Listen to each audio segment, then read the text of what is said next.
गीता में अर्जुन को स्वयं भगवान कह रहे हैं कि उस परमेश्वर की शरण में जा, उसके लिए उन संतों के पास जा जो तत्वदर्शी हो। इसी प्रकार हजरत मोहम्मद को उनका अल्लाह कह रहा है कि कोई और पूर्ण परमात्मा है। उसको पाने के लिए उन तत्वदर्शी संत की तलाश कर। वो प्रभु कौन है, ये जानने के लिए कृपया अवश्य सुनिए जगत गुरु तत्वदर्शी संत रामपाल जी महाराज के अमृत वचन।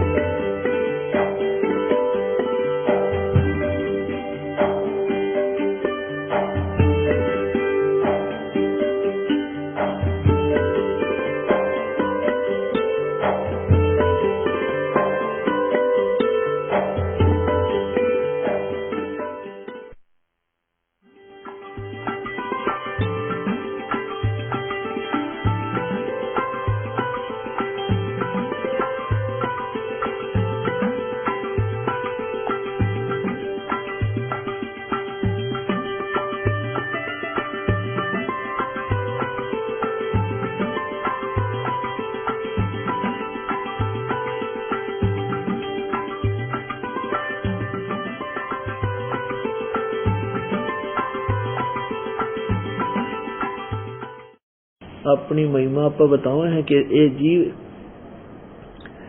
जब तू इस ज्ञान को समझ जाएगा, फिर तेरी ये स्थिति हो जाएगी कि परमात्मा आपके बिना मुझे कोई दिखाई नहीं देता। बंदी छोड़ दयाल जी, तुम तक हमारी दौड़े, जैसे काग जहाज का इब तकैन दूजी ठोरी। अब जैसे समुद्र में समुद्री जहाज के ऊपर कुछ कौवे बैठकर चला जाते हैं। वो कौवा बैठकर चला जाता है इस उद्देश्य से कि जहाज के यात्री आगे चल के खाना खाएंगे, भोजन खाते हैं, तो फिर मैं भी आहार करूंगा। अब जैसे शाम के समय जहाज चला, अतिथि खाना खाकर टुकड़ा फेंक दिया, तो कौवा उस लालच में बैठ जाता है। फिर जहाज रातों रात निकल जाता 200 किलोमीटर, और 200-300 किलोमीटर जाने के बाद, 400 किलोमीटर जाने के बाद फिर समुद्र के अतिरिक्त, जल के अतिरिक्त कुछ भी वस्तु दिखाई नहीं देती, केवल जहाज या जल। अब पुराने समय की बात है, उस समय क्या होता था कि जो दिशा सूचक यंत्र होते थे वो कई बार डिस्टर्ब हो जाते थे। ये चुंबकीय चट्टानों के कारण वो जो डगमग हो जाते थे, डिस्टर्ब हो जाते थे, और जहाज के चालक भी भ्रमित हो जाते थे। उनको भी कई बार शंका हो जाती थी कि कहीं तेरा दिशा सूचक यंत्र डिस्टर्ब ना हो रहा हो। उसको चेक करने के लिए अपनी दिशा को वो कौवे का सहारा लेते थे। और कौवे में प्रभु ने ऐसा गुण दिया हुआ है कि वो जैसे रात्रि में जहां जिस दिशा से भी चलेगा, चाहे वो दिन में चले चाहे रात में, वो उस दिशा को भूलता नहीं। उसको फिर ये रहता है कि मैंने उल्टा आना है, मेरा घर यहाँ पर है, मेरा घोंसला यहाँ पर है। तो जहाज के चालक क्या करते थे, उस जहाज पर बैठे हुए कौवे को पत्थर मार देते थे, ऐसे डरा देते थे जोर से, और वो उसको जहाज से उड़ने पर विवश कर देते थे।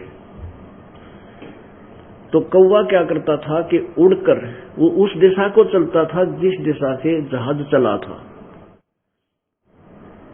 वो फिर क्या करता है कि आधा किलोमीटर 1 किलोमीटर तक उड़ता है वो अपनी उसी दिशा में। फिर वो देखता है कि कितने कोई ठिकाना है, कोई ना बैठूंगा कित जाके। अगर उसने केवल वो जहाज ही दिखाई देता है, एकमात्र स्थान जहां वो डूबने से बच सके, अन्यथा वहां जल ही जल है। उस जहाज के अतिरिक्त यदि वो कहीं और बैठता है तो डूब ही जाता है, मरेगा वो। वापस आकर के वो कौवा फिर उसी जहाज पर विश्राम पाता है। अब परमात्मा यूं कहते हैं, जब आप मेरे से परिचित हो जाओगे और इस आध्यात्मिक ज्ञान से परिचित हो जाओगे, फिर तुम्हारी वो स्थिति हो जाएगी। कैसी कि बंदी छोड़ दयाल जी तुम तक हमारी दौड़े, जैसे कागज जहाज का अब तक न दूजी ठोरे। इस पृथ्वी पर आपको दूसरा ना संत दिखाई देगा, ना कबीर जी के अतिरिक्त आपको कोई परमात्मा दिखाई देगा। आपकी वो स्थिति हो जाएगी। इस स्थान के अतिरिक्त आप जहां भी जाओगे, आप 84 लाख योनियों के इस समुद्र में डूबने के स्थान पर जाओगे, वहां आप सीधे ही डूबोगे। और ऐसी गलती फिर आप कर नहीं सकते, क्योंकि आपको ज्ञान हो गया। परमात्मा अपनी महिमा आप पर सुनाते हैं, हमारे लिए आप ही दास बनते हैं। और आप ही कह रहे हैं कि गुरु जी तुम ना भूलियो, हे परमात्मा गुरुदेव आप ना भूलना हमारे को, चाहे लाख लोग मिल जाएं। और हमसे मेरे जैसे भगत तो आपको लाखों मिल जाएंगे, लेकिन मुझ दास को आप जैसा संत नहीं मिलेगा। हमसे तुमको बहुत है, पर तुमसे हमको ना। फिर क्या बताते हैं, तुमरे विसारे क्या बने, अब किसकी शरण में जाऊं, शिव ब्रंच मुनि नारदा इनके हृदय भी ना समाऊं। अब शिव वृंच, वृंच कहते हैं ब्रह्मा को, शिव विष्णु कहते हैं। नारद जैसे ऋषियों के इन माथा ना लागू, क्योंकि हम सारा दिन प्रचार करते हैं, एक दूसरे को बताते हैं कि ब्रह्मा विष्णु महेश कंप्लीट गॉड नहीं है, इनकी पूजा से मोक्ष नहीं है। नारद जैसे ऋषियों को भी हम कहते हैं ये ज्ञानी नहीं थे, इनको वेद ज्ञान नहीं था।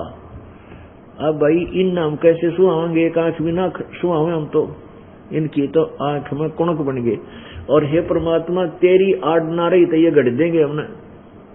अगर आपकी शरण मुझे ना रही तो ये फिर मुझे सीधा करेंगे। तो ईब आप नो भी आपसे दूर नहीं हो सकते हम, क्योंकि सत्य का बेड़ा पट गया। अब हम इनके गुण तक गा नहीं सकते, हाँ इनको बुरा नहीं बता सकते, क्योंकि हमें इतना ज्ञान हो गया। ब्रह्मा विष्णु महेश को हम बुरा नहीं कह सकते, लेकिन इनसे हमारा काम चल रहा है को नहीं। जैसे गीता जी अध्याय नंबर 2 के श्लोक 46 में कहा है कि बहुत बड़े जलाशय की प्राप्ति के उपरांत एक छोटे जलाशय में जैसी श्रद्धा रह जाती है, आस्था रह जाती है, उसी प्रकार पूर्ण परमात्मा की गुणों से परिचित होने के उपरांत इन निम्न सत्र के भगवानों में आपकी उसी ही आस्था रह जाएगी। अब कितना प्यारा उदाहरण दिया पवित्र श्रीमद् भगवत गीता जी ने, कि जैसे पहले क्या होता था, पुराने समय में सतयुग त्रेता द्वापर तक ये ट्यूबल टैबल नहीं थे, न सिंचाई की नहरें थी। वहां तालाबों पर जनसंख्या कम होया करती, वो तालाबों के ऊपर आश्रित रहते थे। घने धन जोड़नी आदमी ना थे, अपना सिंपल सारा करते, खाया कमाया, घना धन इकट्ठा कराया करते। इसलिए वो तालाबों का, झीलों का सहारा लेकर के वहां गांव के गांव बस जाया करते थे। अब जैसे कोई छोटे तालाब के ऊपर आश्रित होकर वहां रह रहा है, परिवार उसके रह रहे हैं, और वहां से क्या होता, उस तालाब से ही तो पीने का पानी लेते, उसी से पशुओं को पालते, उसी से कुछ सिंचाई भी करते थे। और वो छोटा जलाशय जिसमें एक वर्ष वर्षा ना हो तो वो जल समाप्त हो जावे, सूख जावे, और उस पर आश्रित वो परिवार भी, वो जितने व्यक्ति थे वो भी मृत्यु को प्राप्त हो जाए। यानी वर्षा होगी तो वो फिर भर जाता है, एक वर्ष काम और चला देता है। इसी प्रकार उस जो छोटे तालाब पर आश्रित परिवार है, यानी वो व्यक्ति है, उसको कोई बहुत बड़ा जलाशय मिल जाए, झील जिसकी 10 वर्ष वर्षा ना हो तो भी उसका जल समाप्त नहीं हो, और वो उस व्यक्ति ने वो जलाशय मिल जाए, वो बहुत बड़ा झील लेक, तो फिर उसकी श्रद्धा उस छोटे तालाब में जितनी रह जाती है, अंडरस्टूड है। कहने का भाव यह कि उसमें उस छोटे तालाब बुरा नहीं है, लेकिन वो पर्याप्त नहीं उसके जीवन के लिए। वो कभी भी धोखा दे सकता, वो सफिशिएंट नहीं है। और वो बड़ी झील मिल गई तो 10 वर्ष भी वर्षा ना हो तो भी जल समाप्त नहीं हो सकता। तो फिर उसकी श्रद्धा उसमें ऑटोमेटिकली हो जाएगी, उसने त्याग कर वहां पर पहुंच जाएगा, वो फिर उस तालाब के ऊपर आश्रित नहीं रहेगा। लेकिन तालाब बुरा नहीं है, जल उसमें भी है, लेकिन वो थोड़ा है, पर्याप्त नहीं है। इसी प्रकार ब्रह्मा विष्णु महेश ब्रह्म पर ब्रह्म ये बुरे नहीं है, लेकिन हमारे लिए ये पर्याप्त नहीं है, क्योंकि हमने तो जन्म और मृत्यु का रोग कटाना है, हमने तो सदा के लिए मोक्ष प्राप्ति करनी है। लेकिन इन भगवानों की साधना से जन्म मृत्यु समाप्त नहीं हो सकती, कर्म का दंड नहीं कट सकता, दुख निवारण नहीं हो सकता, लेकिन जैसे कर्म करोगे वैसा फल ही ये दे सकते। वो केवल परम अक्षर ब्रह्म है, वो कबीर देव है जो बनारस में जुल्हा बनकर आए थे, वही परमात्मा है जो पूर्ण मोक्ष देगा, हमारे सब पाप कर्मों के दंड को समाप्त करेगा और हमें सुख देगा, मोक्ष देगा, पूर्ण मोक्ष देगा। परमात्मा क्या बताते हैं? अपनी महिमा आप ही गाया करते हैं, आप ही सुनाते हैं। अब वो परमात्मा पूर्ण ब्रह्म जिसकी भक्ति करने से हमें मोक्ष प्राप्त होगा,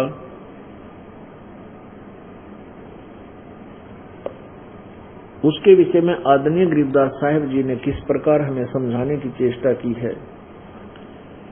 सुरत नरत से परखन आवे है महबूब सरोवा, वो द्वार बार घर छाड़ गए हैं, जाए बसे बन खोआ वो।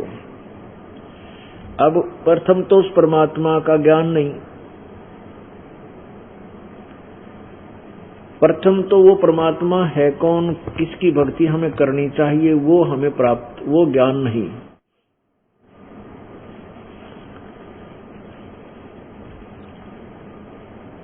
और उसके उपरांत फिर हम जैसा भी थोड़ा बहुत ज्ञान सदग्रंथों में था वो समझ सके नहीं, वो साधनाएं गलत करते रहे। बेख बनाए बहे बहुरंगी, कीना बहुत अगोआ वो। बेख बनाए बने बहुरंगी, कीना बहुत अभोआ वो। कामी क्रोधी बंग मंझारा, छाड़ा लोभ ने मोहा वो। पिता विवेक अक्षमासी, माता जिन दूर किया दिल द्रोहा वो। मांड्या खेत नेत जस गाऊं, सतगुरु पकड़ा लोआ वो। 14 भवन गवन सब छूटे, दिल ही अंदर जोया वो। है निज धाम दर्श दिल माही, भरम कर्म सब खोया वो। अब सिज्जा अदर सिंहासन, अवगत तुरिया पद में सोया वो। अनहद तारी लगी हमारी, अजू अकल से धोया वो। सतगुर दानी मिले बिनानी, बीज अभय पद बोया वो। दिव्य दृष्टि खुली हमारी, ही सार शब्द से टोया वो। टोया माने ढूंढा, खोजा, उस परमात्मा को सार शब्द से प्राप्त किया। दिव्य दृष्टि खुली हमारी, सार शब्द से टोया वो। दास गरीब गायत्री लापी, शीस पीट जम रोया वो। ओए होए, कहते जब हमें ये सतनाम सार नाम मिल गया ना, अब वो काल फिर शीस पीट पीट कर रो है कि ये तो गए मेरे हाथ तय, ये तो निकल गए मेरे तय। दिव्य दृष्टि खुली हमारी, सार शब्द से टोया वो।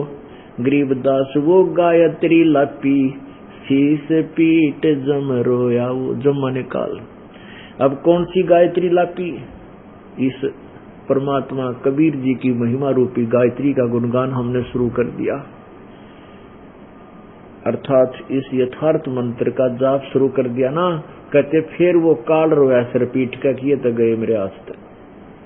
मंद मंद मुस्कात मुसाफिर है महबूब परेवा वो। ब्रह्मा विष्णु महेश शेष लग, सब देवन पति देवा वो। वो परमात्मा ब्रह्मा विष्णु महेश से भी ऊपर सब भगवानों का भगवान है, वो कबीर परमात्मा है। अब जैसे गीता जी अध्याय नंबर 7 के श्लोक नंबर 29 में कहा है कि जब तत्ब्रह्म यानी उस परमात्मा से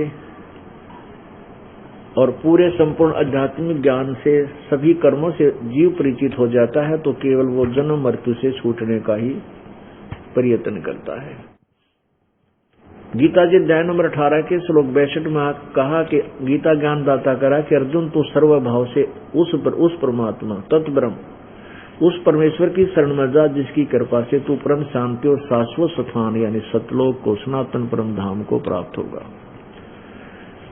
8वें श्लोक के प्रथम मंत्र में अर्जुन ने पूछा, परमात्मा किम तत्ब्रह्म, वो तत्ब्रह्म कौन सा है जिसके विषय में आप बताते उसकी शरण में जा, उसका ज्ञान होने के बाद फिर जन्म मृत्यु से छुटकारा चाहता, यहाँ की किसी वस्तु की इच्छा नहीं करता।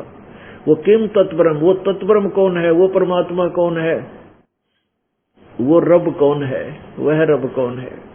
8वें अध्याय के गीता जी के 3रे मंत्र में गीता ज्ञानदाता कहता है वो परम अक्षर ब्रह्म है। गीता जी अध्याय नंबर 15 के श्लोक 1 से 4 में और 15, 16 और 17 में स्पष्ट किया है। 3 भगवान बताए, जैसे 3 परमात्मा बताए, ब्रह्म, क्षरब्रह्म, क्षरपुरुष, अक्षर ब्रह्म, अक्षर पुरुष, ये 2 परमात्मा। इन दोनों के लोकों में जीव भी नाशवान, इनका शरीर नाशवान, प्राणियों का, इनका भी, इन भगवानों पुरुषों का भी, भगवानों का भी शरीर नाशवान, लेकिन जीव आत्मा सभी की अमर ही होती है, गधे की भी, कुत्ते की। अब 17वें श्लोक में कहा कि उत्तम पुरुष तो अन्य परमात्मा इति उदारत है, वो उत्तम भगवान श्रेष्ठ प्रभु तो कोई और है जो तीनों लोकों में प्रवेश करके, ये लोक धर्म आविश्य विवर्ती अवैश्वर है, जो तीनों लोकों में प्रवेश करके सबका धारण पोषण करता है। वो परमात्मा, उस परमात्मा की भक्ति से ही जीव का छुटकारा होगा। अब क्या बताया है, भजन करो उस रब का जो दाता है कुल सब का, भजन करो उस रब का जो दाता है कुल सब का। भाई बिना भजन भय मिटे न जम का, समझ बूझ रे भाई, सतगुर नाम दान जिन दीन्या ये संतों ठहराई। सत कबीर नाम करता का, सत कबीर नाम करता का, कल्प करे दल देवा, सुमन करे सुर से लापे पावे हर पद बेवा। आसन बंद पदम पद परचय, नाभि नाम जगावे, त्रिकुटी कमल में पदम झलके, जहाँ से ध्यान लगावे। सब सुख भुगता जीवित मुक्ता, दुख दारिद्र दूरी, ज्ञान धान गलतान हरि पद ज्यों कूरंग कस्तूरी। गजमोती हस्ती के मस्तिक उन्मन रहे दीवाना, खावन पीवे मंगल घूमे 8 बखत गलताना। ऐसे तत्पद के अधिकारी पलक अलग से जोड़े, तन मन धन सब अर्पण कर ही नेक न माथा मोड़े। बिन ही रसना नाम चलत है निर्वाणी से नेहा, गरीबदास बोडल में दीपक छानी नहीं स्नेहा। अब कहते हैं भजन करो उस रब का जो दाता है कुल सबका, और बिना भजन भय मिटे नहीं जम का। अब जो पुण्यात्माएं पूर्व जन्म की अच्छे संस्कार युक्त हैं, वो घर भी त्याग देते हैं परमात्मा के लिए, संतों की खोज करते हैं, क्योंकि सभी ग्रंथ कहते हैं कि परमात्मा सतगुरु बिना नहीं मिल सकता, गुरु बिना नहीं मिल सकता। तो गुरु की तलाश में निकलते हैं, उनको निरे नकली गुरु मिलते हैं, कोरा ज्ञान भर देते हैं। फिर वो क्या करते हैं, कुछ दिनों के बाद रोजी रोटी के लिए स्वयं भी वो एक को थोड़ा बहुत अलग से वेशभूषा बना लेते हैं। वही उल्टा सुल्टा ज्ञान बोलने की शैली ठीक करके वो और जनता को गुमराह करना शुरू कर देते हैं और संत बन बैठे हैं। लेकिन वो संत की परिभाषा से भी परिचित नहीं भोली आत्मा। चले थे भगवान प्राप्ति करने के लिए, भगवान मिले दास बन के, और वो बन बैठे संत, गुरु सतगुरु चरण छुआन लग गए हैं, और लोग उनके चरण छुए, वो पाप के भागी बन गए। अब वो पुण्यात्मा यहाँ आते हैं, क्योंकि जो पुण्यात्मा होती है वो समय को चूक क्या नहीं करती। ज्ञान हो गया, मनुष्य जीवन और परमात्मा के लिए घर से निकले, घर भी त्याग गया, अब वो परमात्मा मिलने जा रहा है, तो फिर उनसे ये कहा जाता है कि आप ये दाढ़ी, जो वेशभूषा, दाढ़ी, शीश के केस, दाढ़ी कटवाना कोई अनिवार्य नहीं है भक्ति में, चाहे न कटवाओ चाहे रखवाओ, कोई दिक्कत नहीं। लेकिन उन्होंने एक विशेष वेशभूषा बना ली साधु की, संत की, और भोली आत्मा उनके पीछे लगी। और जब तक वो उसको, उस वेशभूषा को कटाकर सिंपल मैन नहीं बनेंगे, उनकी वह मरोड़ ना जा, वो कुबद का गढ़ ना टूटे, क्योंकि भगवान मिलेगा दास बनने से। और साधु बना रहा, नमस्कार करनी भोली आत्मा बहुत मिलेंगी, क्योंकि नकली होते असली उनको क्या पहचानिए, संत नकली है का असली है, उसको तो भगवान का रूप दिखाई देता संत श्रद्धालु को। तो फिर वो जो संत वेशभूषा बना के बड़ी जनता में एक प्रभुता पाते हैं, उनको हम समझाते हैं कि आप ये ऐसा मत रखो, ये आपके लिए हानिकारक हो जाता है। तो बेचारे क्योंकि भगवान से अपरिचित हैं, भगवान की महिमा से वो परिचित नहीं है, इसलिए वो क्या बोलते हैं, वो कहते हैं दाढ़ी कटवा लेंगे ना, फिर हमें रोटी कहाँ से मिलेगी, वो तरह का जो भैया। और हम जैसे ट्रेन में जाते हैं तो हमारी टिकट नहीं लगती, हमारा गुजारा कैसे होगा। अब ये भी हमारी एक भगवान के विधान से अपरिचित होने की सोच है। अब क्या बताते हैं परमात्मा कि जब आप मेरी शरण में आ जाओगे, रोजी और रोटी की तो चिंता छोड़ देना। जब तीनों लोकों में प्रवेश करके वो सबका धारण पोषण करता है, तो हम उसी से सीधे संपर्क में आ गए, तो क्या हमें 2 रोटी नहीं देगा? क्या आने जाने का किराया वो नहीं देगा? ना जाने कित के दे देगा, सत्कर मान लेना। अब आपके समक्ष पीछे सत्संग में एक नेपाल से भक्त आया था, उसने कहा था जी वहाँ के गरीब जनता है और वहाँ से आने में असमर्थ है, और वहाँ प्रचार करने के लिए मैं भी इतना समर्थ नहीं हूँ भी घना प्रचार कर सकूं, जितनी मेरी समर्थता है उतना तो मैं पैसा लगा खर्च कर दूंगा। फिर हमने उसको 5,000 रुपये दे दिए, भाई तू वहाँ जनता में प्रचार कर। तो उस बेचारे ने रख दिए वो पैसे कि भाई परमात्मा का पैसा मैं दुरुपयोग नहीं करूंगा, कति 8 लगेगी ना, कितना भी पार नहीं बसाओगी, तब उसको प्रयोग करूंगा। तो महीना तो उसने ऐसे काम करता रहा, अपने आप अपने ही पैसे से वो खर्च करता रहा, प्रचार करता रहा जैसा बना। फिर उसको आवश्यकता बन गई, 500 रुपए की आवश्यकता पड़ेगी। कहता मैंने वो 5,000 रुपये न्यू के न्यू दर रखे थे, 1,000 के नोट और 2 500 के, 4,000 के, कति गिण के वहां ऐसे स्थान पर रख देखते बच्चे भी ना छेड़े, घर वालों को पता ही ना चले, वहां कभी पैसा मैंने रखा ही नहीं। तो वो गिने तो मैंने पाए वो क्या 2,500 रुपये बढ़ गए, उसमें कहता मैंने पहले 1,000 रुपये निकाल लिए थे, तो 6,500 रुपये फिर पाए, 2,500 रुपये टोटल कहता वो बढ़ गए। 1,000 निकाल लिया था, 4,000 उसमें सुरक्षित रख दिए, फिर 6,500 पाए। तो ये किसने दे दिए? कबीर परमात्मा ने। अब वो 2,500 रुपये उसके यहाँ आने और जाने में 1 साल में खर्च ना हो, और ये तो 2,500 है, वो 2,500 है, तो 2.5 करोड़ दे दे परमात्मा, न्यू के न्यू दर दे, बंडल बांध गए, और किसी प्रेस से मिला लियो जो उसमें चूक पा जाता है, तो भगवान उसी को कहते हैं। तो हम कमजोर सोच के हो गए, क्योंकि हमें भगवान मिला को नहीं, और भगवान ना मिलने से हम अन्य अटकलों से ही अपना गुजारा समझकर फिर भी साधु बन रहे। वो जब आप पे पेट नहीं भरता और उन्हें कह दोगे तुम, तो ऐसी भूल पड़ जाती है। अब परमात्मा कहते हैं उनके लिए जो परमात्मा से अपरिचित हैं, प्रभु की महिमा से अपरिचित हैं, प्रभु की महिमा उनको, प्रभु के गुण उनको मिले नहीं। क्या बताते हैं कि टूका कारण फिरे, कूकरा 70 घर फिर आवे,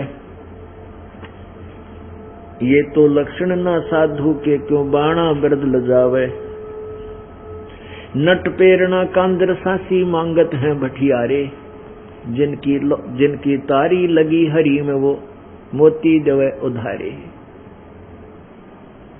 अब परमात्मा क्या बताते हैं कि जिन्होंने परमात्मा को नहीं पहचाना वो किस प्रकार दुखी रहे। मन माणिक लहर समंदरे,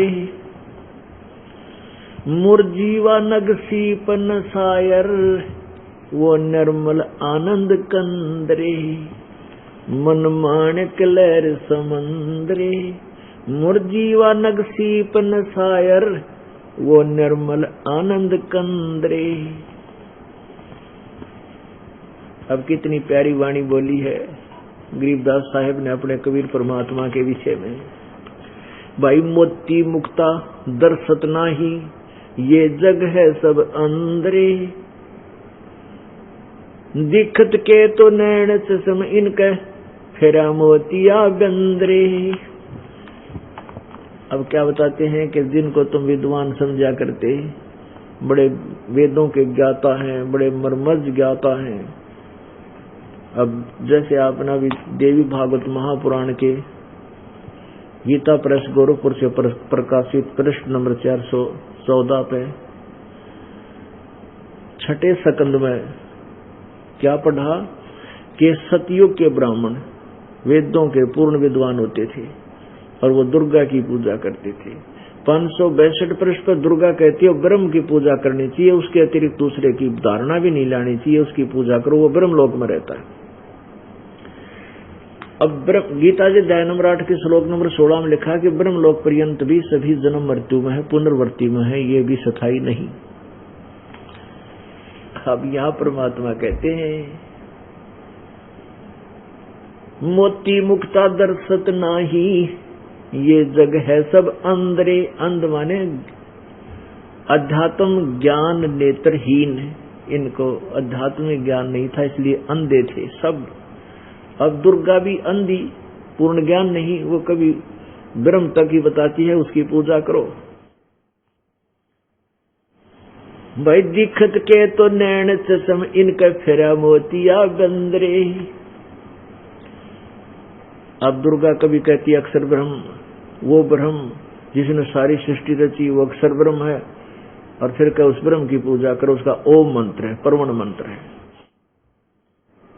तो इन सब का मोतिया बंद था। मोतिया बंद कैसा होता है? जैसे सफेद मोतिया हो जाए किसी के आंखों में, उनकी आंख इतनी स्वस्थ दिखाई देती है जैसे कति सारा दिखता हो, लेकिन वो दिखता कुछ को नहीं, कति नपट अंधे होते वो।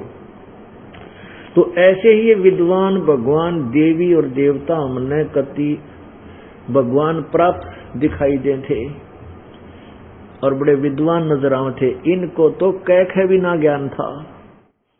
अब जैसे अभी तक हमारे ही पवित्र हिंदू धर्म के ये गुरुदेव लोग हमें ये नहीं बता सके कि पुराणों में क्या लिखा है, ब्रह्मा विष्णु महेश की क्या स्थिति है, तो ये आँखें कैसे कह सकते? तो अंधे थे, अंधे मीन ज्ञान नेत्रहीन, इनको ये भी ना समझ में आई गीता, पवित्र गीता जी और पवित्र चारों वेद और पवित्र पुराण हमें क्या संदेश, यथार्थ संदेश दे रहे।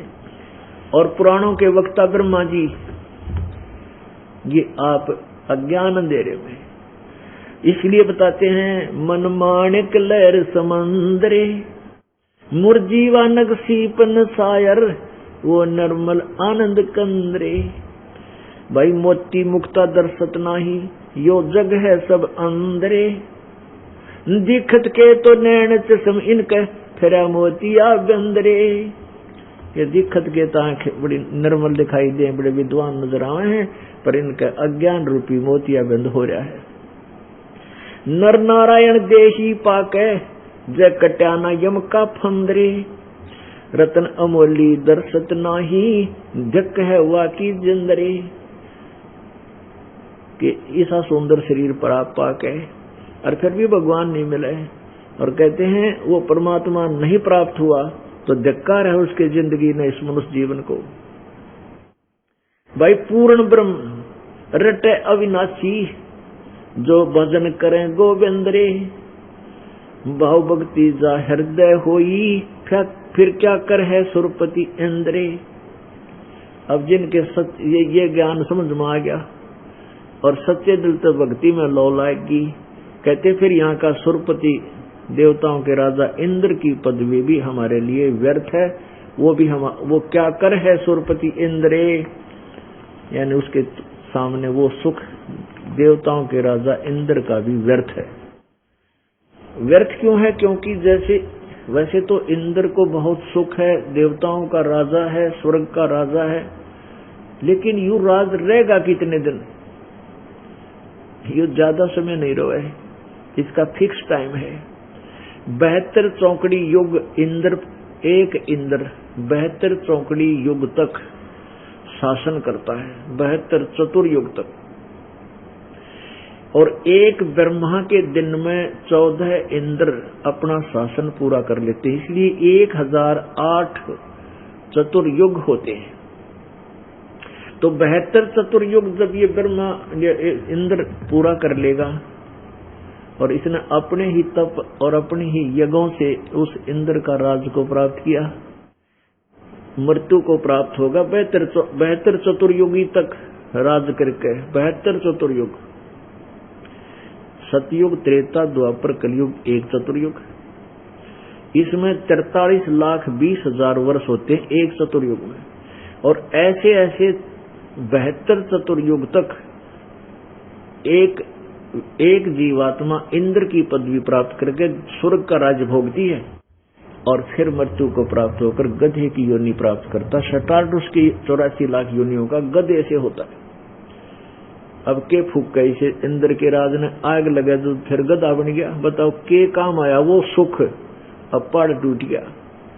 अब फिर इसे गधे के जीवन हो जावन माने, जैसे महावीर जैन अड़िया आत्मा के 60 करोड़ बार गधा रतरा गजब हुए, 30 करोड़ बार कुत्ता। देवताओं के राजा वाला सुख के काम आया उसका। नो भगवान याद दिलाओगे फिर हमारा दिल यहां से हट जाएगा। क्या बताते हैं भाई? पूर्ण ब्रह्म रटे अविनाशी, भजन करे गोविंद रे, भाव भक्ति जा हृदय होई, फिर क्या कर है सुरपति इंद्रे। इंद्री कर्म ना लगे लगारम, जो भजन करे निर्द्वंद रे, गरीबदास जग कीर्ति होगी जब लग सूरज चंद्रे। कि देखो भक्ति करोगे आपका काम आवेगी, यहाँ भी सुख मिलेगा, और यहाँ से भक्ति करके जाओगे तो कहते आपकी कीर्ति बनी रहेगी जब लग सूरज चंद्रे। यानी आप सतलोक चले जाओगे, वहां आपको यहाँ लोग आपके गुण गाया करेंगे। जैसे दरू, प्रहलाद, मीराबाई आदि पुण्यात्माओं को आज तक याद किया जाता है, और वो अपनी भक्ति करके बेड़ा पार करके हम उनके गुण गावें। तो ऐसे ही हम अपना कर्म बनावांगे, सतलोक चले जाएंगे, और पीछे आने वाले आप जी के गुण गाया करेंगे, बड़े अच्छे भगत थे, और वह तो बेड़ा पार करके। इंद्री कर्म ना लगे लगारम, जो भजन करे निर्द्वंद रे।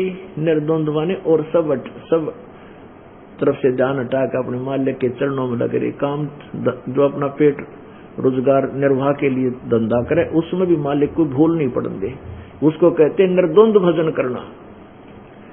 और गरीब दास जग कीर्ति होगी जब तक सूरज चंद्रे। अपने आत्मा कबीर परमेश्वर जी अपने तत्व ज्ञान को आप ही बताने आते रहते हैं, और फिर हमारे जैसे दास की सेवा लगा देते हैं, ड्यूटी लगा देते हैं, अपनी प्यारी आत्माओं को अपने यथार्थ ज्ञान से परिचित कराने के लिए।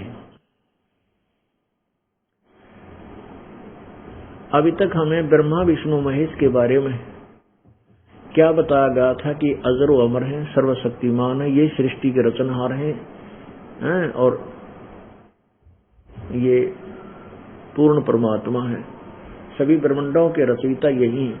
अब इनकी यथार्थता हमारे सामने आ गई। कहां से पता चला? इन्हीं की जीवनी से। ब्रह्मा विष्णु महेश की जीवनी किन में है? पुराणों में। अब आपको ब्रह्मा विष्णु महेश की थोड़ी सी झलक दिखाते हैं। पुण्यात्माओं, ये सत्संग स्थल जो है एक ऐसा सामूहिक स्थल है जिसमें पहली कक्षा के बालक भी, बच्चे भी होते हैं, यानी श्रोता है, और दूसरी कक्षा के भी, यानी कुछ ऐसे हैं जो पहली बार सत्संग सुनने आए हैं, हमारे भगतों ने समझा बुझा के लाओ, एक बार चाल लो आप हमारे गुरु जी का सत्संग तो सुन लो, नाम ना लियो पर ज्ञान तो सुन लो। तो उनके लिए भी हमने ये क ख ए आ सारे सिखाने पड़ेंगे, क्योंकि अभी तक भक्ति मार्ग का क ख भी ज्ञान नहीं किसी को। तो इस दास ने स्टार्ट से लेकर और लास्ट तक की पढ़ाई नए सिरे करानी पड़ेगी आपकी। और पुण्यात्मा, इस दास को तो परमात्मा ने मजदूरी दी है या अनमोल दे रखी है, और इस दास को उसी दिन से ये एहसास हो गया था कि परमात्मा ये शरीर भी तेरे काम आ जाए, इस टुकड़े टुकड़े भी मालिक आपके काम आ जाए, मेरी मिट्टी सफल हो जाएगी। तो इस दास ने जब से ज्ञान हुआ है उसी दिन से दिन और रात एक कर रखा है। अब आप देखते हो 13-14 घंटे पहले सत्संग करता हूँ, फिर आप जी से मिलता हूँ, और फिर और आश्रम की भी जो व्यवस्था करनी होती है आप जी के लिए वो भी करता है दास। और कितना 12 बजे 1 बजे जाकर सोने का समय मिलता है, फिर वक्ते उठ कर फिर। तो ऐसे ही जब से इस मार्ग का दास को एहसास हुआ है, प्राप्ति हुई, आदेश हुआ है, उसी दिन से ये वर्षक प्रयत्न और ये परिश्रम दास का चल रहा है, और ये सफल हो गया प्रभु की कृपा से। तो इसलिए दास जरा से भी आलस नहीं करता कि परमात्मा फिर नाराज हो गया ना, फिर मेरे पिल्ला कुछ नहीं रहेगा। तो हर तरह हर मर्यादा में रहता हुआ, हर पॉइंटों से बचता हुआ परमात्मा के गुणगान करता हूँ। तो यहाँ ये ऐसा है कि पहली कला कक्षा से लेकर लास्ट तक ये नए सिरे नई पढ़ाई पढ़ानी, क्योंकि पहले ज्ञान से विपरीत है सारी, और इसमें मेहनत ज्यादा करनी पड़ेगी दास ने, क्योंकि बार बार रह कर प्रमाण ना दिखाऊंगा तो कुछ भी पल्ला ना पड़े आपका ये 2 घंटे व्यर्थ जाएंगे, जिसको नए सिरे से नहीं बताया जाता। अब हम ब्रह्मा विष्णु महेश के ऊपर आश्रित हैं। अब थोड़ी सी झलक दिखाते हैं कि ब्रह्मा विष्णु महेश जी की क्या स्थिति है। अब देखिएगा देवी पुराण। अब ब्रह्मा विष्णु महेश जी की उत्पत्ति आपको दिखाते हैं। श्री ब्रह्मा विष्णु महेश जी का जन्म, इनके माता पिता कौन है, थोड़ा सा विस्तृत दिखाएंगे। और जो पुण्यात्मा पहली बार आए हैं या बार बार जो, क्योंकि ये ज्ञान एकदम समझ में नहीं आता, आप कम से कम भी 1 वर्ष तक लगातार सत्संग सुनोगे, जब आपकी बुद्धि विशाल बनेगी। और उसके लिए बार बार ये लेक्चर अर्थात ये सत्संग करने अति आवश्यक होगी। अब अभी तक हमें परमात्मा कबीर जी ने 600 वर्ष पहले कहा था कि धर्मदास ये जग बोराना मन विचलित है, और कोई न जाने पद निर्वाणा, मोक्ष मार्ग का किसी ने ज्ञान नहीं है। यही कारण मैं कथा पसारा, अब मैं तुमसे कहूं, यही कथा तुम जगजीव सुनाओ, सब जीवों का भरम नसाओ। अब मैं तुमसे कहूं चिताई, इस तीनों देवताओं की उत्पत्ति भाई, ब्रह्मा विष्णु महेश की उत्पत्ति बताता हूं। 600 वर्ष पहले परमात्मा ने ये शब्द बताए थे, और वो ज्ञान जो पुराणों में लिखा था वो अपनी सिंपल लैंग्वेज में बोला था। और क्या बताया था कि ज्ञानी सुने सो हृदय लगाई, मूर्ख सुने तो गम नहीं पाई। अब बुद्धिमान होगा वो तो समझेगा कि संत जो बता रहा सच्चाई है, और प्रमाण दिए जाएंगे साथ में आपको। और अनजान व्यक्ति जिसने भगवान चाहिए कोई ना, वो समझे कोई नहीं इस मार्ग में, वो तो काल का ही जो है ना आहार बना रहेगा। अब क्या कहते हैं, धर्मदास ये जग बोराना, कोई न जाने पद निर्वाणा। यही कारण मैं कथा पसारा, जग से कहिए एक राम नियारा। यही ज्ञान जग जीव सुनावो, सब जीवों का भरम नसाओ। अब मैं तुमसे कहूँ चिताई ही, त्रिदेवन की उत्पत्ति भाई। इन तीनों देवताओं की उत्पत्ति बताता हूँ। कुछ संक्षेप कहूँ गौराई, सब संशय तुमरे मिट जाई। ज्ञानी सुने सो हृदय लगाई ही, मूर्ख सुने तो गम ना पाई। समझदार सुनेंगे तो तुरंत स्वीकार करेंगे, सीने से लगाएंगे इस ज्ञान को कि महाराज जी ने तो तोड़ पाड़ दिया, कमाल कर दिया। और साथ में ये आपको सदग्रंथ दिखाऊंगा, फिर संशय नहीं रहेगा कि ये कच्चा काम है। ज्ञानी सुने सो हृदय लगाई, मूर्ख सुने तो समझ में न आई। माँ अष्टंगी पिता निरंजन ये दम जारणु वंशन अंजन पहले कीन निरंजन राई पीछे से माया उपजाई। माया रूप देख अति शोभा देव निरंजन तन मन लोभा काम देव धर्मराय सताए देवी को तुरंत खाए। पेट से देवी करी पुकारा हे साहेब मेरा करो उभारा टेर सुनी तब ता हम आए अष्टंगी को बंद छुड़वायो। धर्मराय को हिकमत कीना नक्शे खासे भग कर लीना। धर्मराय कीने भोग विलासा माया को रही तब आशा। तीन पुत्र अष्टंगी जाए ब्रह्मा विष्णु शिव नाम धराए। परमेश्वर बंदी छोड़े 600 साल पहले परमात्मा ये भगवान थे, भगवानों के भगवान थे कबीर जी। जिन पुराणों को हमारे ब्राह्मण गुरु और ऋषि नहीं समझ सके, इनमें क्या लिखा परमात्मा ने पहले ही बोल रखा अपनी सिंपल लैंग्वेज में। कहते हैं ब्रह्मा विष्णु महेश की मैं तीनों देवताओं की उत्पत्ति सुनाता हूँ। अब मैं तुमसे कहूँ चिताई तीन देवों की उत्पत्ति भाई। माँ अष्टंगी पिता निरंजन, इनकी माता दुर्गा है और पिता इनका ज्योति निरंजन युग काल है। और कहते हैं तीन पुत्र अष्टंगी जाए ब्रह्मा विष्णु शिव नाम धराए। गुण तीनों की भक्ति में ये भूल पड़ो संसारे। कहे कबीर निज नाम बिना भाई कैसे उतरे पार। अब ब्रह्मा विष्णु महेश बताया और फिर गुण तीनों की भक्ति में रजगुण ब्रह्मा सतगुण विष्णु तमगुण शिव जी की भक्ति में ये भूल पड़ा संसार। सभी भूल रहे हैं और कहे कबीर निज नाम बिना क्यों कर उतरोगे पार। उस सार नाम बिना तुम पार नहीं हो पाओगे। अब ये ज्ञान परमेश्वर ने 600 वर्ष पहले बोला था, लेकिन इन अज्ञानी ऋषियों ने गुरुओं ने और इन विवेकहीन ऋषियों ने परमेश्वर के इस ज्ञान को दबा दिया, ऊपर नहीं आने दिया। और आज इन सदग्रंथों ने इसको सेकंड किया, समर्थन किया, फिर हमारे हृदय ने स्वीकार किया। अब देखो ये श्री शिव पुराण, ये कहां से छपा है? श्री शिव पुराण, इसके संपादक है हनुमान प्रसाद पोदार और प्रकाशक और मुद्रक हैं गीता प्रेस गोरखपुर, गोविंद भवन कार्यालय कोलकाता का संस्थान। अब इसके रुद्र संहिता से हम प्रारंभ करेंगे। परमात्मा की वाणी अब कैसे किस प्रकार सिद्ध होती है अब देखिएगा। यह रुद्र संहिता और प्रश्न नंबर 99। अब 98 से शुरू करते हैं। अपने पुत्र नारद की यह बात सुनकर लोक पितामह ब्रह्मा वहां इस प्रकार बोले। ब्रह्मा जी ने कहा,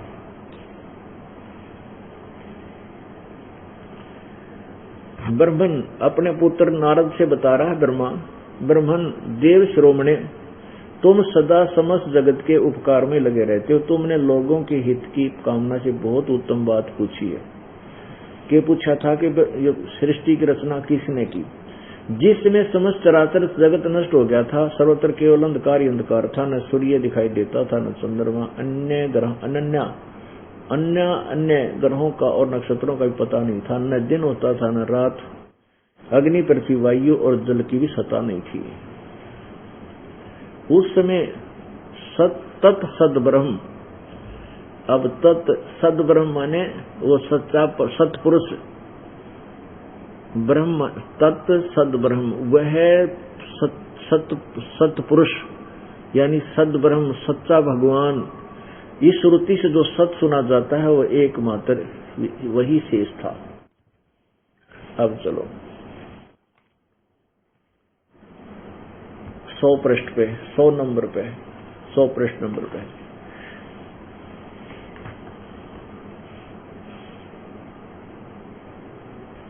जिस पर ब्रह्म के विषय में, अब देखो ब्रह्मा जी बोल रहा कि तो ब्रह्म का है, कि तो सदब्रह्म का है, कि तो पर ब्रह्म, फिर भी क्योंकि इन्हीं से हमने इस ज्ञान को निखारना है जो परमेश्वर का ज्ञान है। जिस पर ब्रह्म के विषय में ज्ञान और अज्ञान से पूर्ण उक्तियों द्वारा इस प्रकार विकल्प किया जाता है। उसने कुछ काल के बाद द्वितीय की इच्छा प्रकट की, उसके भीतर एक से अनेक होने के संकल्प उदित हुआ। तब उस निराकार परमात्मा ने अपनी लीला शक्ति से अपने लिए मूर्ति की कल्पना की। मूर्ति माने शरीर की, साकार शरीर की, जो मूर्ति रहित यानी शरीर रहित परब्रह्म है, उसी की मूर्ति, उसी की मूर्ति भगवान सदाशिव है। ब्रह्मा बोल रहा है। अर्वाचीन और प्राचीन विद्वान इन्हीं को ईश्वर कहते हैं। उस समय एकाकी रहकर स्वेच्छा अनुसार विहार करने वाले उन सदाशिव ने अपने विग्रह से स्वयं ही एक स्वरूप भूता शक्ति की सृष्टि की, जो उनके अपने श्रीअंग से कभी अलग होने वाली नहीं थी। अब देखो, उस पराशक्ति को प्रधान प्रकृति गुणवती माया बुद्धि तत्व की जननी और विकार रहित बताया गया है। वह शक्ति का अंबिका कही गई है, दुर्गा। उसी को प्रकृति सर्वेश्वरी त्रिदेव जननी, तीनों देवताओं की माँ, ब्रह्मा विष्णु महेश की माता जननी और नित्य और मूल कारण भी कहते हैं। सदाशिव द्वारा प्रकट की गई उस शक्ति की 8 भुजाएं हैं। नाना प्रकार के आभूषण उसके अंगों की शोभा बढ़ाते हैं। वह देवी नाना प्रकार की गतियों से संपन्न है और अनेक प्रकार के अस्त्र शस्त्र धारण करती है। ये दुर्गा है। अब इसको प्रकृति भी कहते हैं, ये ध्यान रखना। उसी को प्रकृति सर्वेश्वरी, प्रकृति शब्द आपका गीता जी में काम आओगा। 14वें अध्याय में आपको दिखाऊंगा ब्रह्मा विष्णु की उत्पत्ति इसी दुर्गा से और काल से। काल ने गीता बोली। एकाग्नि होने पर भी वह माया संयोग वसात अनेक हो जाती है। जैसे 3 रूप धारण किए थे ब्रह्मा विष्णु महेश को, एक एक इसने आगे अन्य लड़कियां दे दी थी, अपने से 3 और बना के। वे जो सदाशिव हैं, अब काल के विषय में लिखा है सदाशिव, उन्हें परम पुरुष ईश्वर शिव शंभु और महेश्वर कहते हैं। अब 101 पृष्ठ पे रुद्र संहिता। वे अपने सारे अंगों में भस्म लगाए रहते हैं उन काल रूपी ब्रह्म ने। अब देखो, काल रूपी ब्रह्म ने, ये काल रूपी ब्रह्म, ये ज्योति निरंजन है। यही सदाशिव महाशिव महाब्रह्मा मां विष्णु का रूप धारण करता है। उन काल रूपी ब्रह्म ने एक ही समय में शक्ति के साथ, ये नाथ नहीं, साथ शिवलोक नामक अक्षेत्र का निर्माण किया। उस उत्तम अक्षेत्र को काशी कहते हैं। वह परम निर्वाण या मोक्ष स्थान है जो सबके ऊपर विराजमान है। वे प्रिया प्रियतम रूप शक्ति और शिव, दुर्गा और ये काल जो परमानंद स्वरूप हैं, उस मनोरम क्षेत्र में नित्य निवास करते हैं। ये दोनों के दोनों, ब्रह्मा और ये काल और दुर्गा। काशीपुरी परमानंद रूपिणी है। मुने शिव और शिवा ने, दुर्गा और काल ने प्रलय काल में भी कभी इस क्षेत्र को अपने सानिध्य से मुक्त नहीं किया। आगे देखो, देवर से एक समय उस आनंद वन में रमण करते हुए शिवा और शिव के मन में यह इच्छा हुई कि किसी दूसरे पुरुष की सृष्टि करनी चाहिए, जिस पर यह सृष्टि संचालन का महान भार रखकर हम दोनों केवल काशी में रहकर स्वेच्छानुसार विचरें और निर्वाण धारण करें। ऐसा निश्चय करके शक्ति सहित सर्वव्यापी परमेश्वर शिव ने अपने वाम भाग के 10वें अंग पर अमृत मल दिया। फिर तो वहां से एक पुरुष प्रकट हुआ, यानी इन्होंने पति पत्नी व्यवहार किया और वहां से एक बालक की उत्पत्ति। उसका नाम क्या है? 102 पृष्ठ पे रुद्र संहिता शिव पुराण।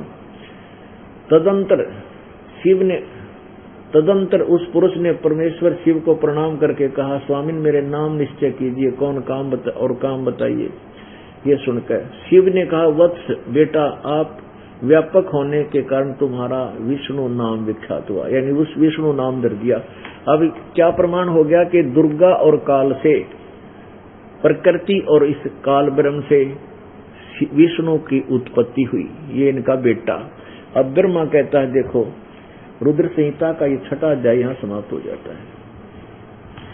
अब यहाँ 7वां प्रारंभ होता है। ब्रह्मा जी कहते हैं देवर से, तत्पश्चात विष्णु की उत्पत्ति के बाद कल्याणकारी परमेश्वर शाम सदाशिव ने पूर्व प्रयत्न करके जैसे विष्णु उत्पन्न किया, दुर्गा और उनके संयोग से मुझे दाहिने अंग से उत्पन्न किया। मुने उन महेश्वर ने तुरंत ही अपनी माया से मोहित करके नारायण देव की नाभि में डाल दिया और लीला पूर्वक वहां से मुझे प्रकट किया। इस प्रकार उस कमल से पुत्र के रूप में मुझ हिरण्यगर्भ का जन्म हुआ। अब यहाँ अनुवादकर्ता ने अपनी सोच से थोड़ी सी गड़बड़ी कर दी। अब उसने आगे विष्णु कहते हैं शिव से शिव की उत्पत्ति कैसे लिखूं, ऐसे ऐसे, तो लेकिन ये स्पष्ट हो गया। आगे देखो, ये 4 सिद्ध करने हमने, ये काल अलग, ब्रह्मा विष्णु महेश अलग। ये देखिएगा 110 पृष्ठ पे 9वां अध्याय। इस प्रकार ब्रह्मा विष्णु और रुद्र इन तीनों देवताओं में गुण है, परंतु शिव गुणातीत माने गए। ये 4 हो गए, ब्रह्मा विष्णु और रुद्र, इन तीनों देवताओं में गुण है। रजगुण ब्रह्मा, सदगुण विष्णु, तमगुण शिव जी, ये महेश कवच है। परंतु शिव ये काल इनसे न्यारा है, गुण इन तीनों गुणों से अलग है, ब्रह्मा विष्णु महेश से भिन्न है। अब ये ब्रह्मा विष्णु महेश और चौथा ये इनका पिता काल है, ये सदाशिव भी कहलाता है, इसको काल रूपी ब्रह्म भी कहते हैं। यही विष्णु रूप धारण कर लेता है तो महाविष्णु कहलाता है, ये ब्रह्मा रूप धारण कर लेता है तो महाब्रह्मा कहते हैं इसको। अब आपको एक और दिखाते हैं शिव पुराण में, क्योंकि ये 4 सिद्ध करने हैं, ये काल अलग और ये ब्रह्मा विष्णु महेश अलग, तब ये कहानी समझ में आएगी जो परमात्मा ने हमें बताई है। ये देखिएगा शिव पुराण, शिव महापुराण, ये है श्री शिव महापुराण और खेमराज श्री कृष्ण दास प्रकाशन बंबई, ज्वाला प्रसाद मिश्र कृत, इसकी हिंदी टीका सहित।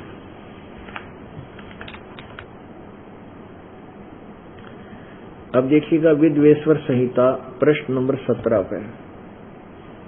अब ये काल क्या कहता है ब्रह्मा विष्णु महेश को, ये देखिएगा इसके प्रश्न नंबर 17 पे विद्वेश्वर संहिता अध्याय 9 में, मेरे सकल और निष्कल भेद से दो स्वरूप हैं, परंतु और ईश्वर नहीं, इस कारण उनके 2 रूप नहीं हो सकते। पहला सथम और पीछे मूर्तिमान रूप धारण किया, इसमें ब्रह्म रूप निष्कल है और ईश्वर इस रूप सगुण है। मेरे ये दोनों रूप सिद्ध हैं, दूसरे किसी के नहीं। ये काल बोल रहा है सदाशिव। इस कारण तुम दोनों को अथवा दूसरों को ईश्वर की प्राप्ति नहीं हो सकती। ब्रह्मा विष्णु को कह रहा है ये काल सदाशिव, तुमने तो अज्ञान से अपने को ईश माना, तुमने अपने आप को भगवान मान लिया, ये बड़ा ही अद्भुत हुआ। इसके दूर करने को ही मैं रण स्थान में आया। अब तुम अपना अभिमान त्याग कर मुझ ईश्वर में अपनी बुद्धि लगाओ, मेरे प्रसाद से लोक में सब अर्थ प्रकाश करते हैं। ये आगे देखो,